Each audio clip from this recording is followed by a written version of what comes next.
Detroit Business Hub Group Director Nancy O'Neill works with her team of experts. Listen to conversations with business professionals to discover the latest business innovations, insights, and trends. Find out what's hot and what's not in today's business market. Hi, everyone. Welcome to this edition of Detroit Business Hub Group. Thank you for joining me this evening. Well, we are actually wrapping up our membership Blitz this evening. We are headed towards the end of the month. In fact, the end of our membership Blitz with the $100 discount is this Saturday at 11:59 p.m. So make sure you become a member before then if you are interested. One thing that I wanted to talk about this evening is having legal representation. As you all know, Detroit Business Hub Group is a hub of professionals. We also work with different teams to help you be the best professional you can be, such as a legal team and a marketing team. So we talked about marketing on Tuesday. Tonight, we're going to talk about the law and the legal aspect of business, which is very important. You want to start your business with legal counsel in setting up your business entity and continue that relationship throughout your business career. You may want to start your business with a corporate attorney who can let you know and give you the best advice, including tax advice on what type of entity to start your business as. So we are going to go back into our certification program and watch a snippet of a video with attorney Dave Sobel, who is a legal attorney. He's not a corporate attorney, but he does have a lot of good advice about how to set up your entity. He is a former member of Detroit Business Hub Group and now a friend of the organization. So let's take a look at his video. Here we go. Or learning module, rather. Sure. I'm David Sobel. I'm a real estate and finance and business attorney here in Michigan, and I also practice in Ohio. And I've been practicing for the past 30 years here in Michigan and Ohio. So what I do pretty much every day is work with entrepreneurs, business people, real estate investors, and individuals in creating their business plans and reviewing their real estate contracts and business contracts. That's what I do. Okay. All right. Okay. How should I select my business structure? Well, that's a great question, and people who are going into business need to be aware that there are actually 4 types of business entities in the United States. The first is basically a sole proprietorship. The second is a general partnership. The third would be a limited liability corporation. And the fourth would be a regular corporation. And what your risk tolerance is, meaning what your legal risk and your financial risk tolerance is going to help you determine what type of entity you want to create. Okay? Okay. So here, for example, a sole proprietorship is an individual who owns a business. But if that business, for whatever reason, is sued, the individual actually is completely held liable for whatever that the business has engaged in. So the legal exposure for a sole proprietor is just as an individual. They can be legally held responsible, and they're also financially responsible for any risk that's taken and any problems that occur under that business. Okay. All right. Same thing with a general partnership. A general partnership is really a simple form or a structure to start a business, and it's basically the business owners are solely responsible for all the assets, all the debts, any income. It all flows to the individuals who are partners together in that entity. Okay, so the first 2 entities that I described earlier, which is the sole proprietorship and general partnership, they basically are comprised of people who are really carrying all the financial as well as all the legal risk. You're exposed as a business owner if you don't have the next level of protection, which is creating either a limited liability company or a corporation.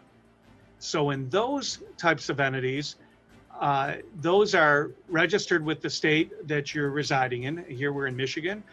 So you would register with the state of Michigan, and you would create the first one would be a limited liability company, which really has the benefits of both a individual proprietorship or general partnership, in the sense that the financial risk is still going to be protected by the limited liability company, but you get the benefits, the tax benefits of being an individual with regards to how income flows. So you receive your income and you're taxed individually because it's an individual, it's a individual risk. But the limited liability company gives you the legal protection of a corporation. So the financial risks are still going to be part of the corporation, but the income is reported based on an individual tax schedule. That's pretty much what a limited liability is going to do. So it's kind of a hybrid entity between the corporation and a sole proprietorship. And then the last one is going to be the most expensive type of entity that you're going to create, and that is more complex, and it's a corporation. That is going to be an independent legal entity, just like your limited liability company, but the tax difference, or you're treated differently tax-wise, because you're going to be taxed as a corporation and not in the individual tax bracket. Okay, so depending on, and I'm not a tax attorney and I'm also not a CPA, and we talked about this earlier, Nancy, that when you're starting out with a corporation or any type of business entity, you're going to want to consult with a business attorney to help you structure your business entity. And you're also going to want to have on your team a good CPA. And the CPA deals with the tax advantages and liabilities for your entity that you're involving yourself with. Okay, the attorney is dealing with the legal risk and exposure of the individual who's engaging in business. Okay, wonderful. Why do I need to file my business entity with the state of Michigan? Because if you don't, you're not recognized as a legitimate legal entity. So you actually have to file for an LLC, which is a limited liability company, or a corporation. You actually have to register with the state. You file your articles of incorporation if it's a corporate entity, or for a limited liability company, you're going to file your bylaws. And these two items are registered with the state of Michigan. Okay, so you do have to register with the state, you file your corporation, and then you'll get that legal protection that you're looking for the legal risk that your business is entering into on a regular basis. And you get that protection from the state of Michigan for either being a limited liability company or a corporation. Okay, and for both of those organizations, a limited liability company and for a corporation, you're also going to want to have a operating agreement or articles of incorporation. Okay, Dave. What is the difference between a sole proprietorship and an LLC? Well, your sole proprietor is going to be an individual who just owns the business, but that sole proprietor is going to be legally exposed and financially exposed with regards to all risks taken in business. So if there's a legal problem, the individual is actually liable for whatever the business is engaged in. If there's a problem financially or any tax consequences, the individual is liable for those tax or financial risk. That's different than an LLC. An LLC is a corporate entity, and it's a hybrid, basically, of the sole proprietorship and the corporation. You get the benefit of all the legal protections afforded to you by the state. So the corporation or the LLC is going to be shielding you as the individual from any legal or financial risk. But at the same time, your income that you derive from the LLC, that's going to be taxed on an individual basis. And again, I would advise that if you're going to move forward with an LLC, that you also speak with an accountant. Okay? Okay. What's the difference between an LLC, partnership, and corporation? Well, we just talked about the LLC and the limited liability company, but a partnership is also business, and it's really where two or more ownership in that business. You could have 2 people, you could have 10 people. They could be a partner, they could form a partnership. However, the one thing that they're going to have problems with is, again, if one partner, let's say, does something illegal, or if one partner has a financial issue, all the partners are going to be held responsible individually. So a partnership is no different than a sole proprietorship. They share in the profits and the losses in the business, but they also share individually. And then they also share in the legal risk as well. And they're legally exposed individually, okay? They're individually legally exposed. They can be personally liable for the conduct of the business. Who is responsible if my business is sued? Well, if you have a business that's been registered with the state, you formed an entity, it could be an LLC or it could be a C corporation. When you form that entity, if the entity is sued, the entity is responsible for the legal and financial risk presented. Whereas individually, if you just have a partnership or if you have a sole proprietorship, you're liable individually for the legal risk as well as the financial risk. How can I best protect my business from a lawsuit? Well, the best thing that you can do is actually make sure that you form a company or a business entity with the state of Michigan. So definitely in these very litigious times, I would always recommend somebody, even if they're going to be there, if it's going to be a sole proprietorship, if somebody just wants to own a business on their own, they don't want any partners, that's fine. You know, the best thing to do is then create a single member LLC, okay? And that basically protects the individual from any financial or legal exposure. And they get the benefit of being taxed individually based on their individual tax bracket, but they get the protection of a legal entity from the state. So if they're an LLC, a limited liability company, the company itself is shields the individual from any legal exposure and litigation. Now there's a catch to that. You actually have to act and engage in business as if you were a limited liability company. That means you have to have an operating agreement. That means you have to conduct your business according to the rules and guidelines that are set forth by the state of Michigan every year. Okay? Okay. You just can't use it as a shield of protection without actually acting as that corporation. Otherwise, what happens is attorneys like myself, if we have to sue a business, if it's an LLC or corporation, if the individual is just using that corporation or that entity like a shield, they're just taking all the benefits of the corporation, but they're not acting like a corporation in light of what the state requires and what the laws require, then we can do what we call pierce the corporate veil. That means we can sue them individually if the courts allow us. Okay? All right. Should I hire an attorney to review my business entity paperwork? Definitely. You should always have an attorney review your documents. You know, in today's world, you can go online and you can form a corporation online using the internet. Here's the thing. It's very easy in these past, 15, 20 years to go online and pull whatever documentation you want off the internet. That's not the benefit of having an attorney. Where an attorney comes into play is we give you the legal opinion and the guidance to be able to move forward with that documentation. So the documents themselves, they're just form. The substance is actually having an advisor to do and to give you the advice and counsel that you need to implement those documents so that they actually do protect you.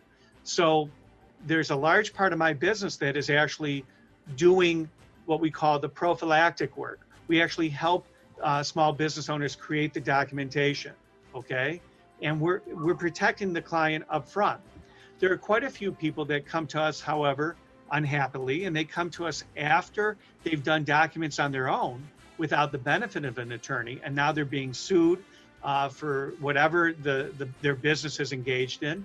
They have a lawsuit, and maybe that document that they used off the internet hasn't given them the protection that they were looking for. And that's because they didn't have an attorney review the documents before they implemented them, okay? So it's easy to get the document online, all right? It's another thing to be actually legally implement those documents to protect the client. Okay, which business shelter or structure creates the greatest tax shelter?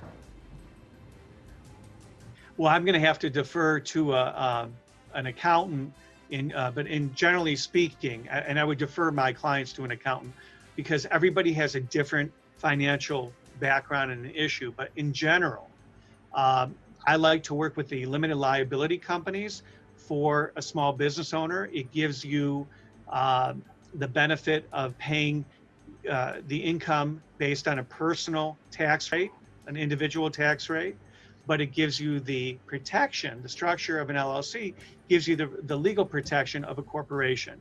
So a limited liability is the best structure in my opinion for small businesses because nobody's personally liable for the company's debts or liabilities. The limited liability company actually is a hybrid, and it has the characteristics of a corporation, but then it also has the characteristics of a sole proprietorship or a partnership.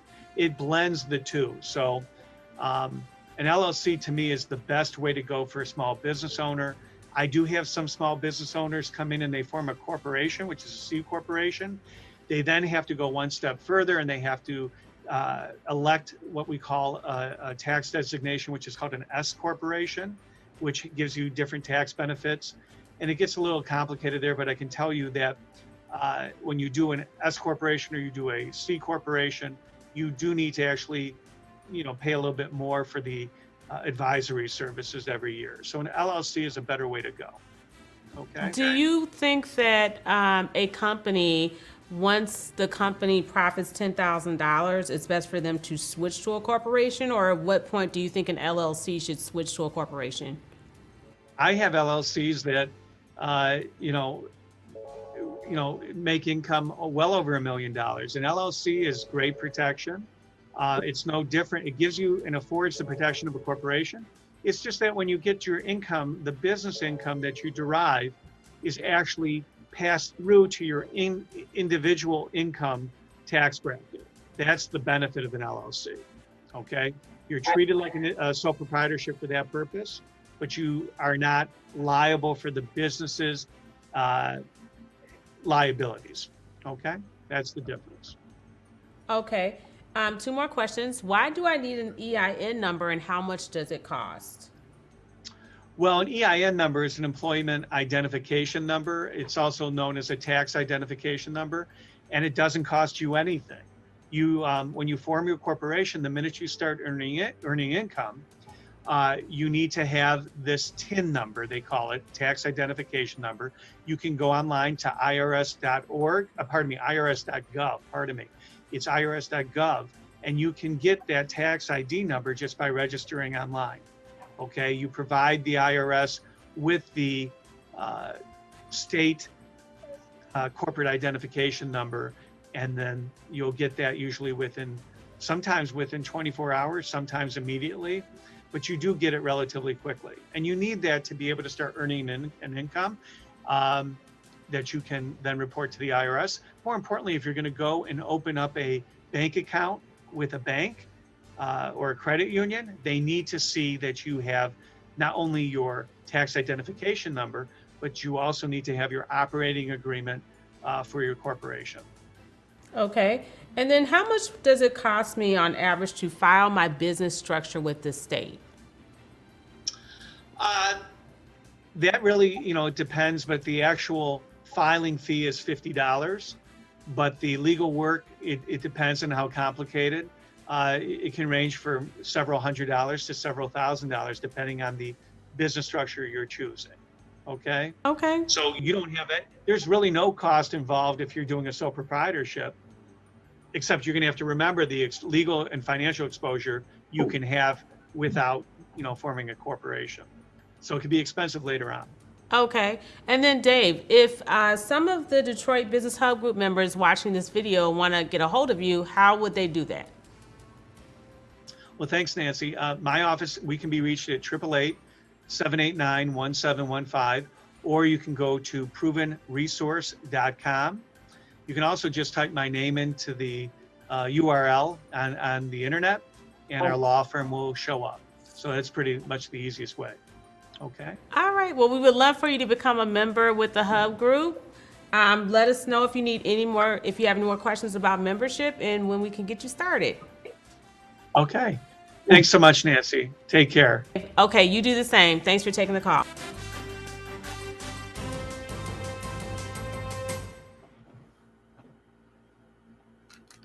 Okay, so that video was video module or learning module was shot during the pandemic. So a lot of our conferences, this was pre-StreamYard. So a lot of our conferences were done with the television and video and Zoom meetings. So we're still online. As you can see, we have a very strong online presence. We have a YouTube channel. It's under my name, Nancy O'Neill, and you'll see DBHG pop up when you click on my name. But we are doing in-person events now, which is another one of your benefits as a member. Not only do you receive legal advice, you also are able to attend our DBHG events at a discounted price. We actually have another podcast, which is going to be airing on August, make sure I have the date correct, August 17th. And we are going to have a panel discussion about the reopening of Michigan. I did show the state of small business post COVID-19. I showed that webinar a few weeks ago when we kicked off our membership Blitz this month. And we're kind of going to have a follow-up from that webinar to talk about what the state of small businesses once the state reopened at the end of June. Have they seen a shift in their customer base? How have things been going? So we do have webinars that we offer to the public for free, as well as in-person events that we do charge a discounted fee to members for. Let's go ahead and jump into another one of our recent podcasts with attorney Clint Hubble. He gave us a lot of really good information. This was a couple of months ago. And then, of course, just a few weeks ago, we had attorney Tanya Phillips on. She does a lot of nonprofit law. She works with the Guild Law Center presently right now, which is how we actually initially met. And that was a really good interview as well. Since it was so recent, I'm actually not going to play part of it this evening, but feel free to take a look at our YouTube channel for more information about that particular video that would be on our YouTube channel from a couple weeks ago. And let's go ahead and get into this podcast with Clint Hubble. Here we go. My name's Clint Hubble. I'm an attorney. I'm coming to you from the beautiful production studio here of my home office in Ferndale, and my normal office where I keep my business is in Southfield. We're near 11 Mile and Evergreen. My business name is Hubble Duval PLLC. We're principally business lawyers. We also have an estate planning and probate practice, small litigation practice, and bankruptcy and insolvency practice, especially on the business side. And we are, my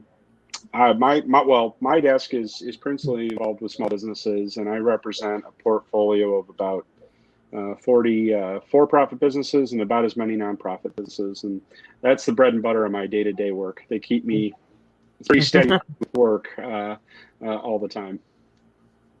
Okay, great. What sparked your interest in working with small business owners and nonprofits? Well, I mean, for me, this is something new every day, right? Yeah, small business owners are some of my favorite people. to be very honest, I mean, they are. I have a soft spot for entrepreneurs and entrepreneurship, and I like that. I like people who are willing to take risks and make investments in their local communities. I mean, big businesses do as well. Make investments in communities, but on a day-to-day basis, the small shop is the most visible and the most active community member, especially in small cores and downtowns across the whole country, whole world, and they are really the bread and butter of these communities. I mean, if all we had were big businesses, around us, I mean, the world would look like a much different place. So it kind of adds, it's the spice of life. It's the spice of our community. And they provide a lot of really necessary goods and services in our communities that, in a way that, personally, that big businesses just can't do. And I really like that. So I like to help them out. Okay, great. What are some of the advantages of a nonprofit versus business entity structure? Yeah. Nonprofits, boy, what a big topic, right? I mean, Right. popular. Everybody wants to talk about nonprofits, and especially tax exempt nonprofits. That's the considered still just a staple of giving and the American system of non-governmental organizations filling needs that the government doesn't. Right? And so when nonprofit taxation, kind of developed into these nonprofit entities, that the federal government said, well, we're not going to tax them. And in exchange, the government says, well, but in exchange for not being taxed, we know that these types of entities are going to provide a valuable service to the people in the communities. They're going to fill a gap that government can't fill, or either doesn't have the manpower, the expertise, the material, whatever it is. And so we're going to incentivize these small businesses, that are organized under state law, to do that kind of work in the world, and in exchange, we're not going to tax them. And so that's really just the concept of a nonprofit entity, and they do everything. I mean, even though, getting into the nuts and bolts of Section 501 of the Internal Revenue Code is maybe interesting and all, just very high level though. I mean, think about not so a whole lot of people. Yeah, I just went through this last year. Oh my goodness. Yeah. It's like you'd rather watch paint dry, probably. I promise I won't do that. I promise. But think of all the things that I mean, your big nonprofits, right? I mean, you can name them. Yeah. American Red Cross, United Way. United Way, Salvation Army. Sure. Everybody's heard of those. And you think of their programming, they do all sorts of things. They do, they do education, they do clothing, they do direct aid, they do food. United Way has a new, they're supporting in partnership with a number of nonprofits in Detroit to do, addressing the water situation, and for everything you can imagine. And I call those, I kind of break them down into national, state level, regional, and micros. Those are kind of the four levels of tax exempt nonprofit entities that I see. The big ones, Red Cross, United Way. Right. Then there's state level ones, right? And they're a little bit smaller. They're focused more on, maybe a few states are very close in like that. Think of something like maybe Southern Poverty Law Center, or something like that. And then you go even then you go even smaller. Even smaller than that. That's like your regional. Think of somebody like Gleaner's Food Bank, where their reach is not just Detroit, but it's got kind of Southeast Michigan sort of regional mission, regional reach. And then there's your micros that they're typically, localized in very, either their funding dictates that they have a very, very a closely defined purpose, and so they can only do one or two things. Give your animal shelter, your animal rescue, something that's very local, that's very very clear what their mission is. But they're everything. They provide medical services. They are churches, ecumenical nonprofits. They are they provide clothes and food. They provide direct aid. A local school. Absolutely. You bet. I've been involved in nonprofits that are educational in nature and that do all kinds of things within public education to supplement the mission of the intermediate school districts in Michigan. So they do all manner of things. I mean, literally anything that the government either doesn't want to do directly, they'll just maybe fund grant programs or something to in turn fund nonprofits to do those things. It's good work. Yeah, it's great work, and they provide all kinds of things every day for a lot of people. Right. Yeah. So what are some of the services that you offer to nonprofits? Well, so as a lawyer, we have a saying around our office, it's mission creep, right? So you get into the nonprofits, and immediately nonprofits are always notoriously under-resourced, right? You're just always stressed. Right. So the game is always try to do fundraising to do more programming. That's the constant cycle. And so when they get in touch with a lawyer, to help them out with that, I try to bring some expertise, bring some knowledge about how they can organize well, organize better, so that they're compliant with their purpose statement, that they're doing the administrative things they need to do to keep their tax exempt status, and that they're on mission. And so the mission creep is, well, they want me to get involved with the operation of the thing, and I have to stay back from that, right? So part one of the answer is, I don't necessarily get involved in the operations of the entity. I'm just an advisor. So I come in and make sure they're structured properly. If it's a startup, we actually do the whole startup procedure to organize the entity. We do board meetings. We've done compliance stuff. I've done special licensing matters for nonprofits that require special licenses from various government agencies. I've done, we've done what we call Form 1023, which is the application to the IRS for your tax exempt status. We do those. So we've dealt with employment matters. I've dealt with volunteer problems. I've dealt with funding problems. We've dealt with tax compliance matters. They keep me on a very steady diet of things to do. So yeah. Do you offer them prorated service fees, since they typically don't have the same kind of financial resources as like a corporation or business would?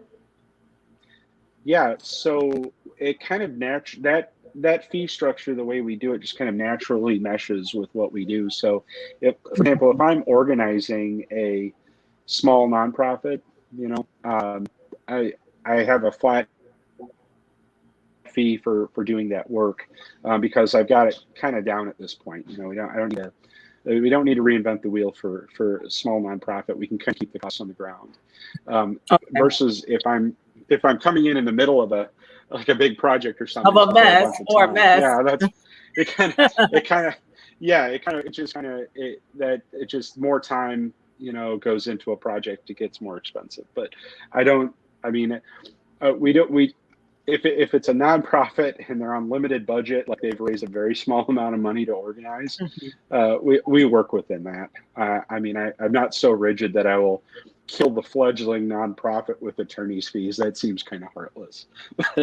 Exactly. I'm sure you become pretty passionate about the nonprofits, and you probably want to get behind their mission and support it, and you probably believe in it too. So I'm sure you're going to do whatever you can to try to help out. Well, if they're successful and they keep me around, I get to do all of their other work down the line. You get referrals too. Right. So That's a win-win. Yeah, treat people the way you want to be treated, kind of deal. So exactly, the golden rule. There you go. There it is. Yeah. I wish I would have met you a year ago. I definitely would have had you help us set up DBHG. So that was my goal, for us to get set up as a 501c3. And I worked with an IRS counselor for, we originally submitted the application in August. We got approved, I think, the third week in November. And it was like one of the most grueling processes. It was my second time going through it. The first time I had an accountant work on it. She didn't know what she was doing. This was, I think, about 6 years ago. She sent the wrong application fee in with the application. So they just sat on it. They never cashed a check. Sure. And we kept saying, like, what is going on? They said they sent us a letter that we never got. So anyway, I had somebody who does this kind of work every day, she followed up and she told me what happened. And, we corrected the application fee and we became a nonprofit right away. Well, this time around, I get to work with this IRS counselor, and I mean, it was just grueling. It's like every financial statement. Oh, we had to show the profit and losses for 3 to 4 years. They wanted to know like my, my royalties for my book sales. I mean, the list just went on and on and on. Yeah. And so then I had to do all these addendums because we were set up as an LLC. And she's like, well, LLCs are for profit, so you don't have the right state entity. And I was like, I'm like, pull up my hair because I'm going, this is ridiculous. Like, give us the status already. We're doing good work. So then at the end of the rainbow, she's like, well, you submitted all the paperwork. Everything looks good, but you were primarily created for members. And I'm like, yeah, but our events are open to the public. Anybody can come. We have DBHG University. That's open to the public. And she's like, well, here's what I'm going to do. You can fill out a 501c6 form and we'll just make you a membership organization. I'm like, that defeats the whole purpose. Like, we get no nonprofit exemption with that. I mean, because I already knew what one was. The good news the good news with a C6 is that you are tax exempt though. So if you do that, it is good. We save a little bit on taxes, so that's true. I mean, we don't have like a huge. If we're dealing with hundreds of thousands of dollars, that adds up. But the tax exemption is a good thing for vendors and things like that. Sure. So I was like, well, what if I appeal your decision? And she's like, well, this is what's going to happen. It's probably not going to go through and you're not getting your money back. So I was like, oh, okay, great. Well, I guess I have to go with what you're suggesting then. So, my goodness. I'm so upset. The joke I tell my clients is that's as close as you're going to get to a hug from the IRS. That's what I tell them, and they're just kind of that way. And I mean, I guess it's part of the stuff with organizing. I mean, there's, if you want 501c3 status, which is considered, the gold standard of tax exempt entity status or whatever. I mean, and there's a bias toward it, and I'm not exactly sure what the bias is grounded in, to be honest. And because I think what it is when people say, I want to be a 501c3, I think what it is so they can offer their donors the tax deduction that comes with making a donation. Versus if you're a 501c6, that's like a social group or something like that. Right. They're not going to. Right. They're not going to tax you on that income, your membership dues or whatever. They're not going to charge you an income tax, but your members don't get to deduct their expenses. Maybe they do as a business expense in their own business or something, but not as a matter of course, not as a charitable deduction. Right. Exactly. So if you want to offer the charitable deduction, 501c3 status is the tax exempt status is kind of what everybody says they want. So, the problem is 501c3, I promised I wasn't going to do this. Well, we're not going too far into detail. You just explained the difference between a 501c3 and a 501c6 because a lot of people are confused. And I knew right away what was going on. That's why I was so adamant about it. But what's crazy is that my old organization, it was called Women Who Inspire, it was set up the exact same way. It was a membership organization too, and we had no problem getting the status. I was like, when did the tax laws change? Like, it was not this hard the first time around. Well, there is also this principle about dealing with the federal government, especially the IRS. They do strive. I know many IRS agents. I know many tax lawyers, and they all tell me the same thing, which is the IRS absolutely strives for uniformity. You know, they definitely want the same outcome. But at the same time, IRS analysts are people, and you hit a different desk on a different day, and you know, maybe the outcome is slightly different, but they do try very closely to treat everything exactly the same, and that's been my experience, and they're pretty good about it. I mean, every once in a while I'll hear about something like that happening where one analyst is of the opinion that, you know, that the letter should issue for a C3, and the other one's like, nah, not so much. You know, well, and one of the things we help people do is if you do think that your purpose falls very clearly within C3, which are, you know, educational, charitable, healthcare, religious, those kind of entities, then, you know, we make sure to really closely guard and closely define the parameters of what this business does.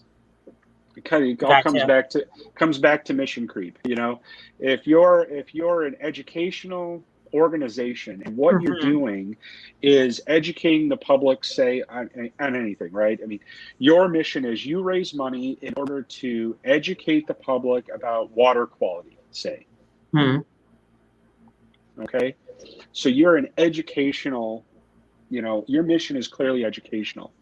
But then you start saying, we're not going to be formed on a directorship basis. We're going to sell memberships. Gotcha. Okay, we're going to sell memberships, and we're going to, you know, promote that kind of thing. Well, different events that, you know, for members and non-members. For members.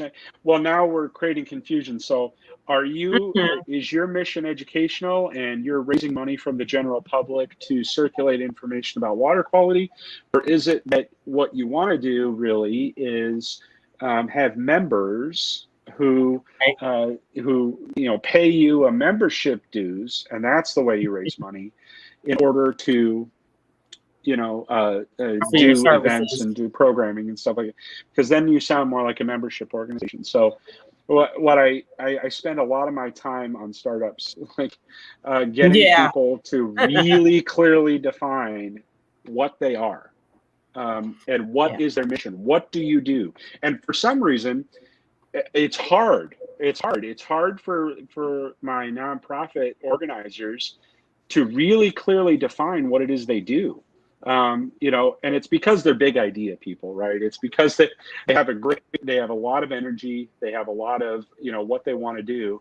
And unfortunately, the doomsaying lawyer has to come along and say, well, I know you do, but what you got to do is you got to harness that energy, and you got to really narrow it down and figure out, you know, what exactly is the core mission of this thing. Tell me, and I tell them on the phone when I have consultations, my first contact with them, one of my questions is, tell me in 3 sentences what this organization does. Yeah, like the elevator pitch. Yeah, if they can't, then I know there's going to be work done on trying to get them to very clearly define what the mission of this is. Otherwise, we're not going to have a mission. It's just going to say, well, we're going to raise whatever money we can to do whatever money we can. You know, that's one extreme. That's one extreme. You know, and then the other extreme is, well, we're only going to raise $100 a year, and the only thing we're going to do is circulate leaflets once a year about water quality. You know, that's the other side of the extreme. So I need to get them to land in the middle, but the mission has to be clear. I mean, that's something that the IRS is really looking for, I think. Yeah. Yeah, that's interesting though that you said, I think, because it's like, it's a moving target. Nobody really knows exactly what that you're supposed to put on the application or what you're supposed to say. But I'm sure you got a lot more experience than I do, because I was like, I do not want to go through this again. So now that we have a membership arm, like my next goal is to split up the university and turn that into a nonprofit. But yeah, that's like a one-off we can talk about at another time. But yeah, I do want to have some help setting that up so I don't go through the same thing again a second time. Yeah. Because I mean, these application fees are expensive. They are. I think user fee is, the user fees did change. Yeah, that Yeah, too. recently, recently in the last few years, we've had the opportunity to file a streamlined Form 1023. If the purpose of your organization is very clearly falls with 501c, like I can check a box for what you are and you're under one of the listed things, we can file a streamlined application. Those are $250 is the user fee, and they go much faster. They're almost fast track approval kind of thing. But that would be for like my scholarship funds that I operate. So if you have a scholarship fund, it's got, say $200,000 in it. Wow. And we're going to organize. It's easy to organize, and it's easy to say our mission is charitable and it's educational. It's really clear. So, what we do is we invest our money and we use the income to give scholarships to people, to give scholarships to high school students in need or whatever. Well, that's very, like you said, that's very cut dry. Yeah. And that's very clearly a charitable educational purpose. It's rubber stamp. I mean, really. But for the more complicated ones that have broader missions than that, that's where it gets a little fuzzy. You probably have to file a full Form 1023, a whole application, which requires a lot of due diligence. A lot goes into those applications. My goodness. I mean, you're playing. Yeah, you already described, Nancy. I mean, it's 20 questions on every question, and there's a lot of questions. The questions are having babies. Well, that's what was crazy. They do. Yeah, I did the 1023 form. Then I had to fill out a second application for the 501c6. I don't remember the form name, but she's like, don't worry, you already answered most of the questions. It's not going to take you that long. So I'm like thinking, I'll commit, like I said, I'm going to sit down in the afternoon, commit 3 or 4 hours to this application.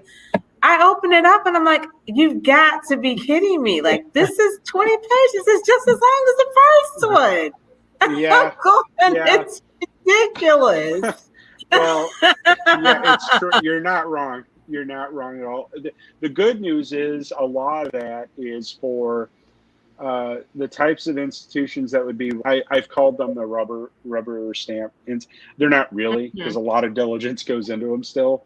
But like if you're a hospital or some kind of healthcare facility and you're applying for tax exempt status, there's an extra set of schedules you fill out. Same with if you're an educational or if you're a religious institution.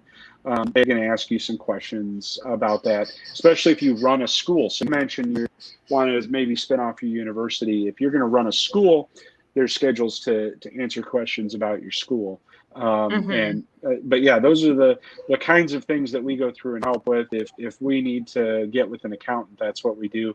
Nonprofit law is kind of like, it's kind of half, maybe thirds. It's kind of third business law, third tax law, and a third everything else law, because there's stuff that happens that you wouldn't believe, So I mean, I've had volunteer drivers get in auto accidents. I've had I've had people stealing. I've seen volunteers stealing from nonprofits. I've had, we've had all manner of things. You wouldn't, employee issues, employee disputes or contractor disputes, vendors, venues that weren't happy with how an event went.